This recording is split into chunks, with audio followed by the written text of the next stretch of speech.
La historia de la dinastía Rothschild, quinta parte. Hoy vamos a cubrir este período trascendente de la historia moderna, como lo son todos los períodos que hemos visto.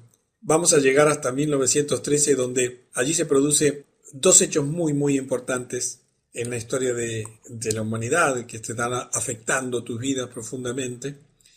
Vamos a ir viendo cómo sigue la historia de dominación mundial. Recordemos que la cuarta parte terminó cuando hablábamos acerca del presidente Garfield, allí en 1881, asesinado. Él había afirmado que quien controla el volumen de dinero en nuestro país es dueño absoluto de toda la industria y el comercio. Cuando usted se da cuenta que de una forma u otra todo el sistema es muy fácil de controlar por unos pocos hombres poderosos, usted no tendrá que averiguar demasiado para saber cómo se originan los periodos de inflación y la depresión.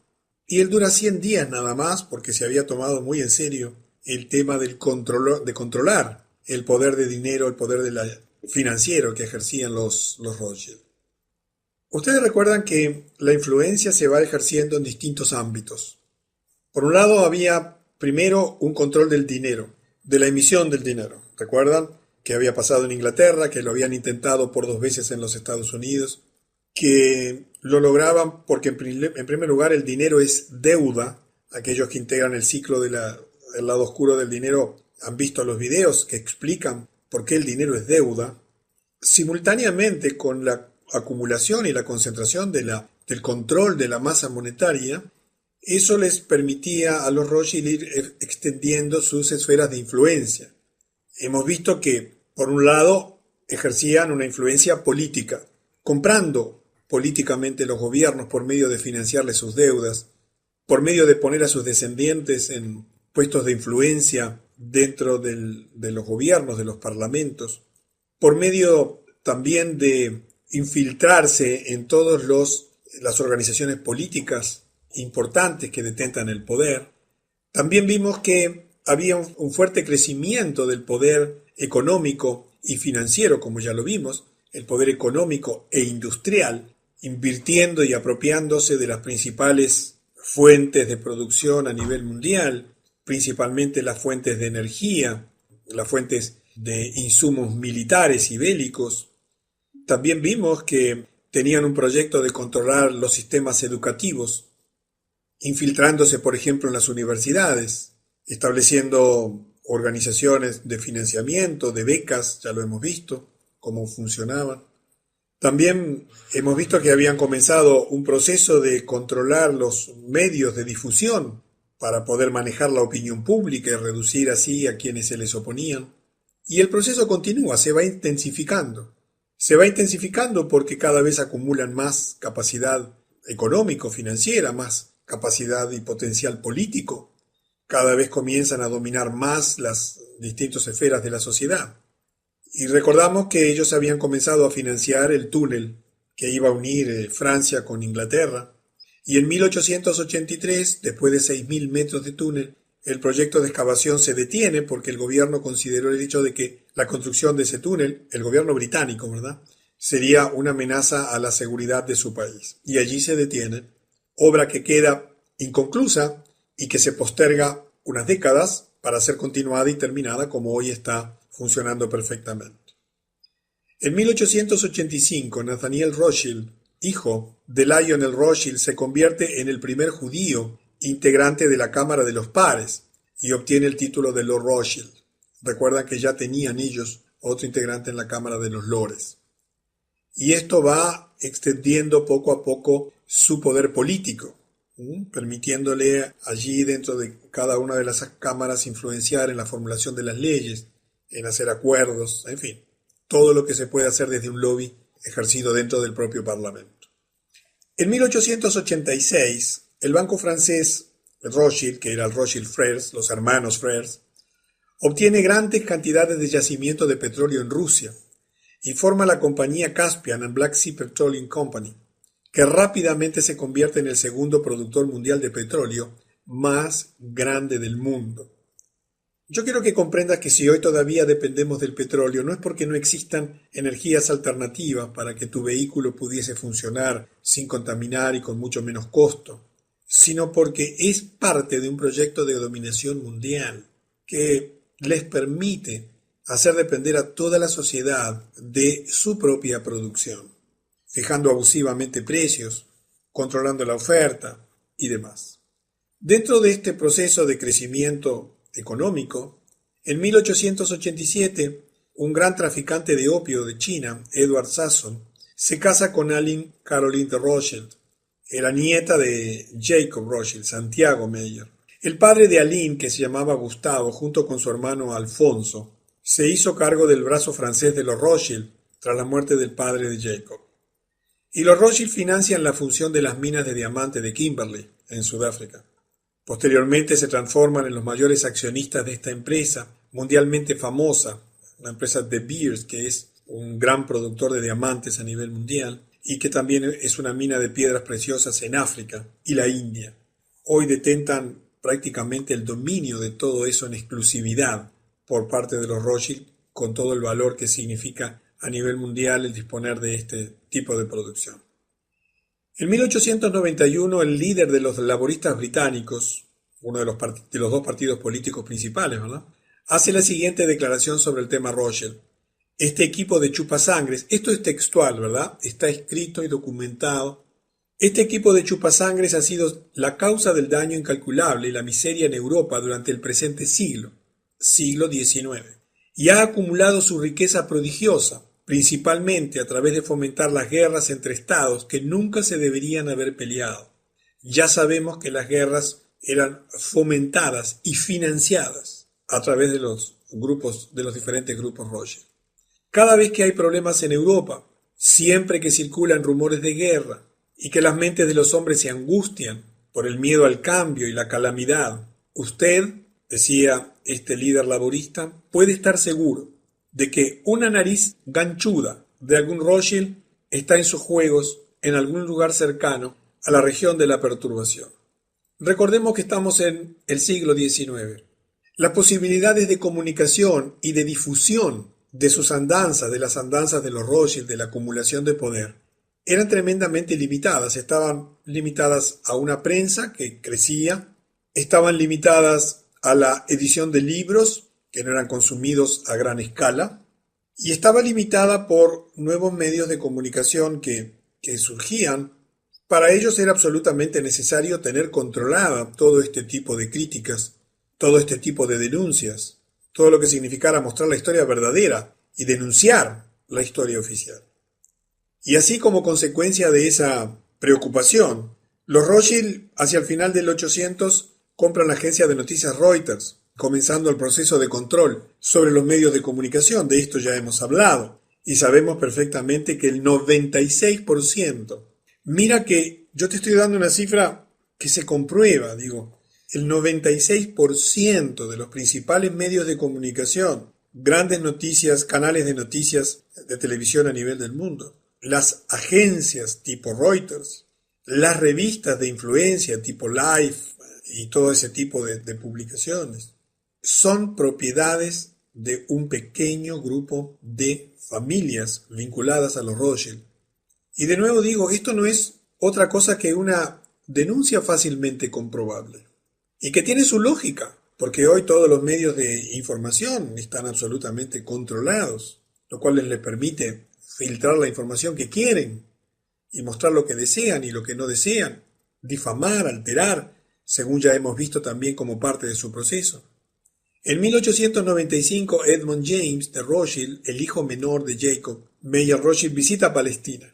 Fíjate que aquí comienza otro proceso muy importante que está afectando profundamente nuestras vidas, porque está por tener lugar la Tercera Guerra Mundial. Y la Tercera Guerra Mundial va a tener como chispa el Medio Oriente. Observa lo que comenzó a gestarse en 1895. Allí visita Palestina y posteriormente provee los fondos para fundar las primeras colonias judías, con el objetivo a largo plazo de crear un país financiado por los Rothschild. Las primeras colonias judías no llegaron porque un grupo de colonos se les ocurrió, inspirados en Yahvé, que tenían que volver allí. Las primeras colonias judías llegaron a Palestina porque fue parte de un proyecto. Y a veces cuando uno dice este tipo de cosas, quienes escuchan pueden decir, pero ¿será así?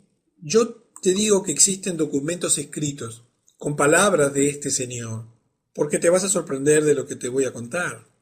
En 1897, los Rothschild fundan el Congreso Sionista para promover el sionismo. El sionismo es un movimiento político, no es un movimiento religioso ni étnico, es un movimiento político que nace con el gran objetivo político de trasladar todos los judíos en un Estado-nación singularmente judía, unirlos, la diáspora que había en el mundo, y organizan su primera reunión en Múnich. Pero los judíos vivían en sus países tranquilamente, no tenían problemas, y por lo tanto tuvieron una fuerte oposición a este proyecto los Rothschild. No pudieron hacerlo en Múnich, debido a la oposición de los judíos locales, y debieron trasladar la reunión a Basilea, en Suiza, que se llevó a cabo el 29 de agosto. Allí tienes el local, un dibujo del local donde se celebró, y que fue una reunión secreta, totalmente documentada, pero que fue una reunión secreta. Y allí aparece un personaje que hoy es muy importante, venerado por los judíos, que se llamó Theodor Herzl. De Herzl existen algunas obras escritas, por ejemplo, El Estado Judío, pero también sus diarios. Diarios que si bien han sido expurgados allí, alterados, contienen sus ideas.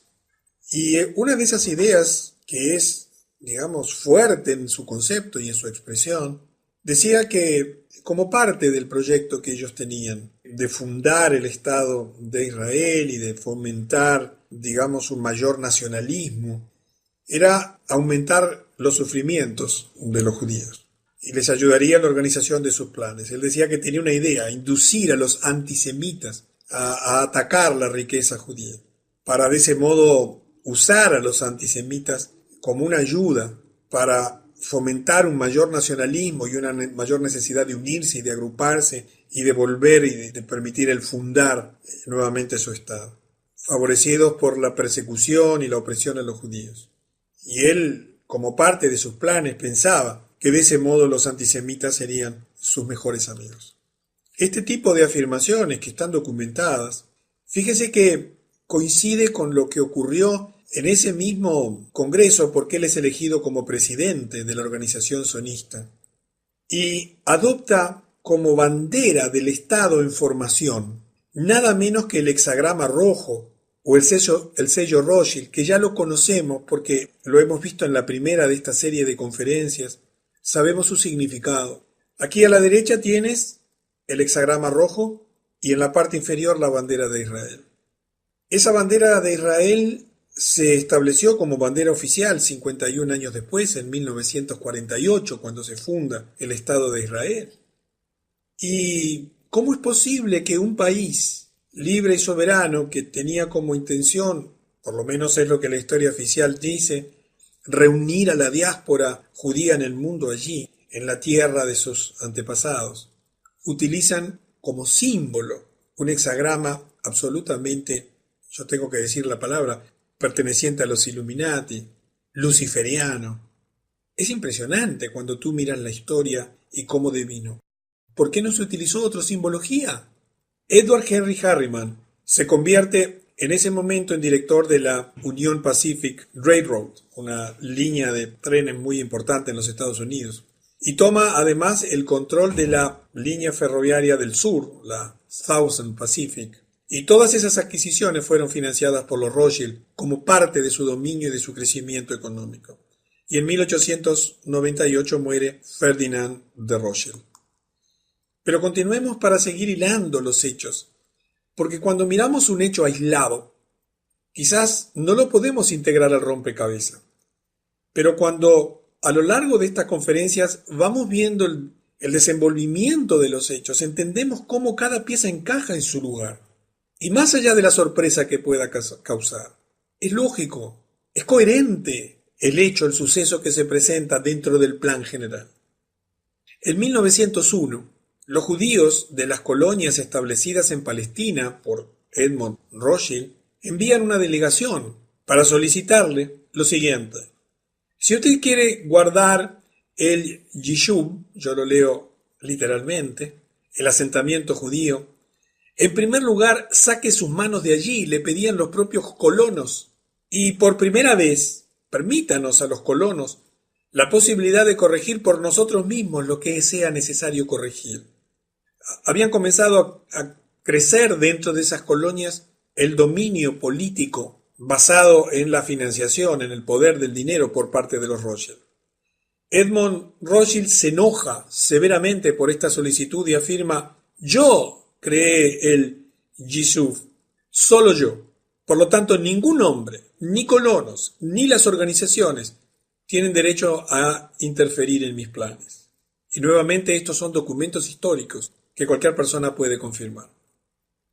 ¿Entiendes que la formación de esas colonias judías perseguía en la apariencia el unir la diáspora israelita, pero obedecía a un proyecto secundario que a la vez era principal, oculto detrás de las bambalinas? Y que claro, cuando estos colonos judíos se asentaron allí, comenzaron a percibir que esa intención saludable de permitirles vivir en libertad no era tal, porque quien había financiado, quien estaba financiándolos, detentaba el poder político y generaba entonces el control de sus actividades. Y reclaman, y allí responde Edmond, que él era el que había creado eso, y que ningún hombre, ni colonos, ni organización alguna tendría derecho a interferir en sus planes.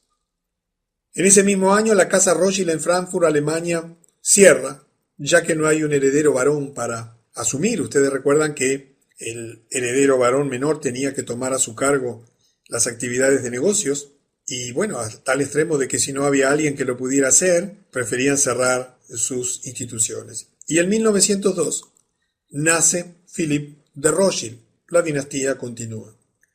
En 1905, un grupo Rothschild respalda a judíos sionistas, dirigidos por Georgi Gapon Apolonovich, en un intento de derrocar al zar de Rusia. Recordemos que la intención de los Rothschild de controlar Rusia era fundamental para instituir allí un país comunista, socialista. Ya lo hemos visto en anteriores partes de este ciclo de la dinastía. Fallan y se ven obligados a huir a Rusia o de Rusia para refugiarse en Alemania.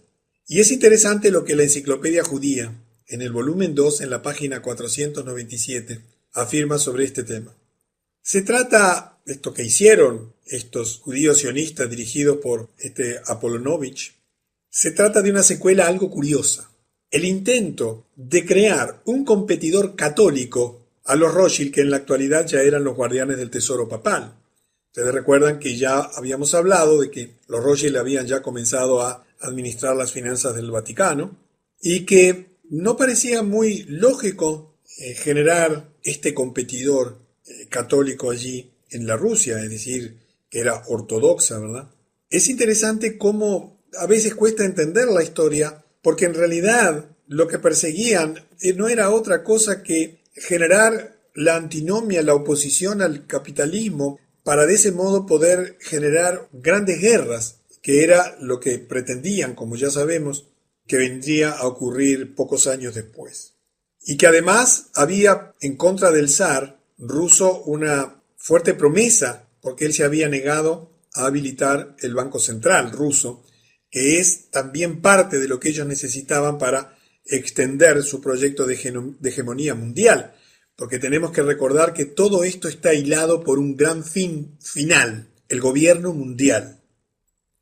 En 1906, los Rothschild afirman que debido a la creciente inestabilidad en la región y la fuerte competencia de Rockefeller, recuerda que la familia Rockefeller eran descendientes de los Rothschild a través de una línea materna, propietarios de la Standard Oil, deciden, en función de esos supuestos argumentos, vender la compañía que habían comprado, un par de años antes, la Caspian and Black Sea Petroleum Company, y se la venden a la Shell, que la Shell pertenece a la familia real holandesa. Y aquí nuevamente otro ejemplo de cómo los Rothschild trataban de ocultar su verdadera riqueza, pero en definitiva no eran más que pases de manos entre personas que integraban su propia dinastía, su propia familia, en lazos de influencia que le permitían mantener el control. En 1907, Jacob Schiff Rothschild, el jefe de Kuhn, Loeb & Co., recuerdas que esta persona la habían puesto allí en Estados Unidos para ir generando el esquema de situación necesario para reinstalar el Banco Central, cuya concesión habían perdido algunas décadas antes. En un discurso ante la Cámara de Comercio de Nueva York advierte que, a menos que tengamos un banco central con un control adecuado de los recursos de créditos, este país va a sufrir el pánico de dinero más grave y de largo alcance de la historia. Yo sé que tú conoces la crisis de 1929, pero ¿sabías que en 1907 había habido un pánico financiero gravísimo en los Estados Unidos? Que surgió de la nada, que vino como por arte de magia. Porque tú tienes que entender que la manera en que tienen para administrar las crisis, los pánicos financieros, es a través del dinero. Como ellos detentan los préstamos, si te dicen que no te renuevan, automáticamente tienes que pagar. Si dicen que no financian, que te iban a dar un préstamo y te lo quitan, automáticamente quedas desfinanciado. Para ellos manejar estas cosas es de una facilidad enorme. Vender acciones y hacerlas caer, ya hemos visto ejemplos. De pronto América en 1907, luego de las palabras de este hombre, se encuentra en medio de otra carrera típica de las crisis Rothschild, de ingeniería financiera, que como de costumbre arruinan la vida a millones de personas inocentes en todos los Estados Unidos, mientras se transfieren millones a los Rothschild. En 1909 se funda una institución sumamente curiosa que por supuesto existe hasta el día de hoy, pero fue curiosa por las características de su comienzo. Jacob Schiff funda la Asociación Nacional para la Promoción de la Gente de Color. Tiene las siglas en inglés, las puedes ubicar. Esto se hizo para generar una asociación que, manejada políticamente, incitase a la gente negra a amotinarse, a hacer saqueos y otras formas de desorden, a rebelarse, con total justicia, por la condición de esclavitud y de dolor en que estaban sometidos. Si bien la esclavitud había sido abolida, las consecuencias de ella todavía eran vigentes, con el fin de generar una división entre las comunidades blancas y negras. ¿Tú recuerdas que esto era parte de aquel proyecto Illuminati que se puso por escrito, lo recuerdas, por Adam Weishaupt? El historiador judío Howard Shahar establece lo siguiente en su libro Historia de los judíos en los Estados Unidos. En 1914, el profesor emérito Joel Spingarn de la Universidad de Columbia se convirtió en presidente de la Asociación Nacional para la Promoción de la Gente de Color y reclutó para su junta directiva a líderes judíos como el propio Schiff, Jacob Billinkoff y el rabino Stephen Wise. Otros cofundadores incluyeron una enorme cantidad de judíos, como Julius Rosenthal, Lillian Wald, un rabino. Pero lo increíble es que se fundó en 1909 para fomentar el avance, el desenvolvimiento, el desarrollo de la gente de color, y su primer presidente negro vino a ocupar la presidencia 11 años después, en 1920. Fue James Weldon Johnson. Esta institución no fue creada para el desenvolvimiento de los negros. Fue creada para generar la rebelión de los negros, que era otra cosa muy diferente, porque el desenvolvimiento se pudo haber desarrollado a través de lobbies políticos, favoreciendo leyes y demás dada la influencia que tenían los Rothschild, pero en realidad sus intereses no eran esos, sino usarlos para generar conflictos y de ese modo alterar el buen funcionamiento de las sociedades y utilizar allí sus esquemas de influencia, financiamientos de armas, de control, etcétera, leyes opresivas, para ir poco a poco controlando todos los aspectos de la sociedad.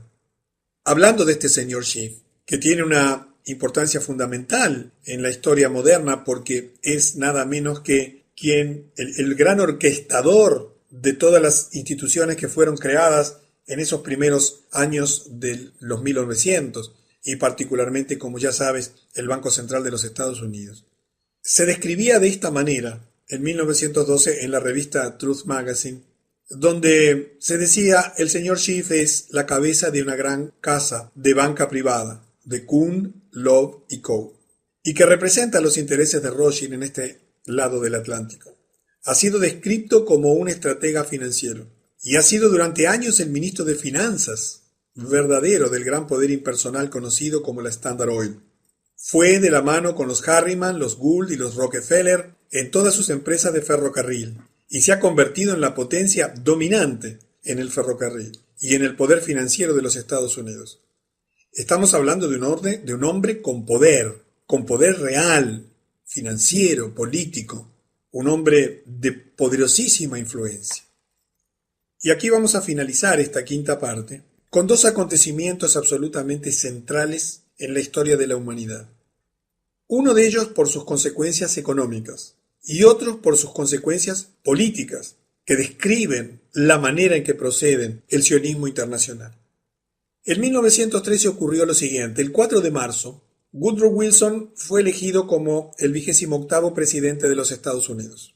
Poco después de asumir el cargo, fue visitado en la Casa Blanca por Samuel Untermyer, del bufete de abogados Guggenheim, Untermyer y Marshall, en relación a un chantaje que el presidente había recibido por $40,000 debido a un affair que él había tenido mientras era profesor en la Universidad de Princeton con la esposa de un profesor becario.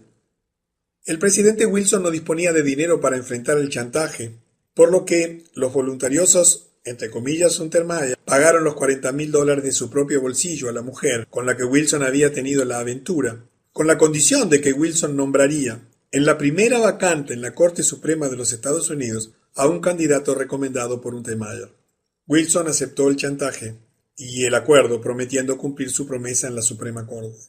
Yo quiero retrotraerte a 1700 y pico, cuando en las cosas que se ponían por escrito por parte de los Illuminati se utilizaban este tipo de elementos para chantajear inclusive y dominar inclusive al propio presidente de los Estados Unidos.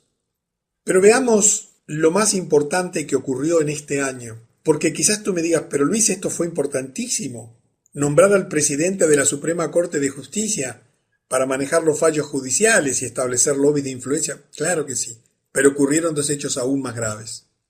Jacob Schiff establece la Liga Antidifamación, ADL, de los Estados Unidos. Yo no sé si tú conoces qué es esta Anti-Defamation League.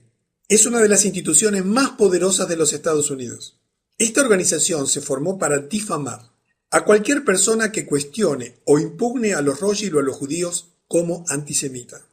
¿Has notado que cada vez que alguien habla en contra de los judíos, en realidad cada vez que alguien habla tanto en contra de los judíos injustificadamente como en contra del sionismo justificadamente, inmediatamente es tachado de antisemita?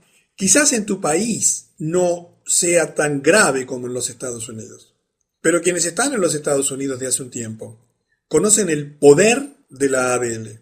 La ADL ha sido creada para generar odio entre los norteamericanos, para limitar la capacidad de expresión, para impedir que cualquier persona pueda hacer el menor comentario. Las denuncias de la ADL son poderosas e influencian profundamente la vida de los Estados Unidos. Eso explica por qué existe una historia oficial que es sin discusión, donde cualquier persona que denuncie inmediatamente es tratada de antisemita en todas partes del mundo. Aquí en mi país no existe la liga esta antidifamación, pero sí existe la influencia política en los medios de comunicación para evitar toda crítica, porque a veces las críticas son valiosas, las valoraciones son necesarias, a veces son bien fundamentadas y su atención generaría buenas consecuencias. Sin embargo, son absolutamente prohibidas. Quiero que entiendas que esto no fue creado por Schiff, igual que la Liga de Promoción de los Negros, por casualidad. Fue creada como una herramienta más necesaria para controlar la opinión pública y evitar las denuncias de las atrocidades que cometían. Pero llegamos a la frutilla de la torta. Llegamos al hecho central que explica lo que está ocurriendo en nuestros tiempos modernos, y es la creación del tercer banco definitivo de los Estados Unidos. En 1913, curiosamente el mismo año en que se fundan la ADL y la Liga de Desenvolvimiento para los Negros, también crean el último banco central y actual Banco Central de los Estados Unidos, la Reserva Federal, Fed por sus siglas en inglés. El congresista Charles Lindbergh, aquel que había, el aviador, ese mismo, tras la aprobación de la ley de la Reserva Federal el 23 de diciembre, dijo: «La ley establece el más gigantesco acto de confianza en la tierra. Cuando el presidente firme este proyecto de ley, el gobierno invisible del poder monetario será legalizado. el crimen más grande de todos los tiempos es perpetrado por el presente proyecto de ley de banca y moneda. Es importante saber que la Reserva Federal es una empresa privada. El Banco Central de los Estados Unidos es una empresa privada, que no es ni federal, ni tampoco tiene ninguna reserva, que ni una sola vez en su historia ha publicado sus balances o ha sido auditada. Me voy a extender un poquito sobre este tema. El ciudadano norteamericano promedio, el ciudadano promedio del mundo, cree que cuando mira un billete de $1, de $2, de $100, tiene en su mano un billete emitido por el gobierno de los Estados Unidos y respaldado por el gobierno de los Estados Unidos. La verdad es absolutamente diferente. Si tú tienes $1 en tu bolsillo o en tu cuenta bancaria, tienes un papel pintado que ha sido emitido por una imprenta. La Reserva Federal, la Fed, es simplemente una imprenta de dinero, que en lugar de cobrarle los servicios de impresión, le presta el dinero que imprime al gobierno de los Estados Unidos para que lo ponga en circulación y le ponga el sello de circulación legal. En este momento, mientras hablamos, se están imprimiendo permanentemente cifras astronómicas de dinero, a tal punto que está comenzando a sospecharse que no tienen capacidad suficiente de impresión para atender a la impresión de los trillones de dólares que se están imprimiendo en este momento. Simplemente la Reserva Federal dispone de la capacidad de imprimir dinero sin respaldo y sin control, que además lo presta a interés al gobierno de los Estados Unidos, que además lo utiliza para financiar cualquier tipo de ONG, cualquier tipo de organización, cualquier tipo de institución, sin ningún límite porque no es controlada, ni auditada, ni publica sus balances. Y de esto hay testimonios que son aterradores del poder que disponen. Yo espero que después de conocer esta sucesión de argumentos, se te empiece a armar un poquito mejor el rompecabezas. En la próxima y sexta parte de la dinastía Rothschild seguiremos ya acercándonos a nuestro tiempo, para que veas cuántos acontecimientos ocurrieron, financiados y definidos por ellos, y cómo todos encajan perfecta y lógicamente con lo que está ocurriendo. Así que nos veremos en la sexta parte de la dinastía Rothschild.